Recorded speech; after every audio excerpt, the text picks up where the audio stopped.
Kadisdik Lampung, Thomas Americo mengingatkan agar satuan pendidikan atau sekolah tidak memberhentikan guru yang berstatus kategori R4.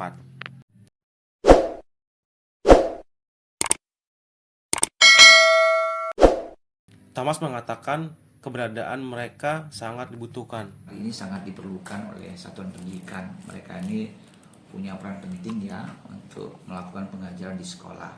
Kami sudah melakukan broadcast ya kan, informasi kepada seluruh satuan untuk tidak melakukan pemberhentian ya kan kepada seluruh guru honor yang ada di wilayah kewenangan Dinas Pendidikan Provinsi Lampung. Namun kalau memang dia nakal ya akan melakukan kegiatan tercela kemudian indisipliner, ya silakan saja sekolah melakukan kewenangannya itu. Tapi intinya adalah kami melarang ya kan untuk sekolah melakukan pemberhentian tanpa alasan yang jelas gitu loh.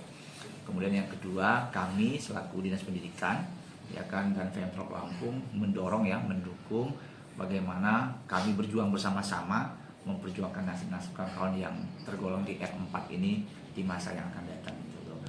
Kami berkomitmen akan